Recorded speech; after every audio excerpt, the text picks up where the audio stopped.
Bonsoir Claire. Bonsoir. Emmanuel Macron décide donc qu'il dégainera d'abord et avant tout, juste dans la foulée des législatives, son arsenal pour le pouvoir d'achat. Donc c'est bien les chèques avant les réformes. Un gros clin d'œil à la gauche sans doute. Oui, Gabriel Attal, vous le disiez, le porte-parole du gouvernement n'a parlé que de ça à l'issue du Conseil des ministres aujourd'hui. Ce sera tout pour le pouvoir d'achat. Le projet de loi est déjà écrit. Écoutez.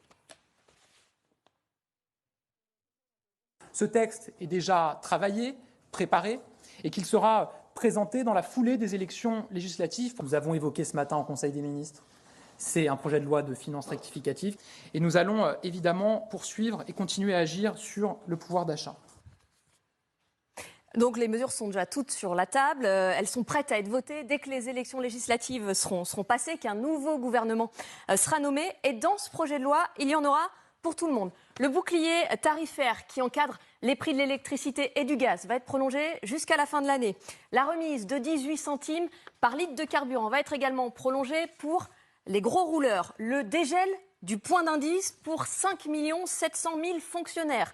La réindexation des retraites sur l'inflation, la revalorisation des minima sociaux, un chèque alimentaire de 50 à 60 euros par mois pour les ménages les plus modestes et qui devrait cibler certains achats alimentaires. Et ce n'est pas fini. Il y aura aussi le triplement de la prime Macron, un allègement de charges pour les indépendants qui pourra aller jusqu'à 550 euros pour les revenus les plus modestes. Et enfin, la suppression de la redevance télé. Alors aucun chiffrage budgétaire n'a été annoncé par le gouvernement pour l'instant, mais on parle ici de plusieurs milliards d'euros. Un exemple, un point de dégel, c'est tout de suite 2 milliards d'euros. Et cette poursuite du quoi qu'il en coûte, parce que ça ressemble à ça, se fait dans un contexte économique compliqué, qui se complique de jour en jour, et il y a eu une alerte, il y a eu un appel.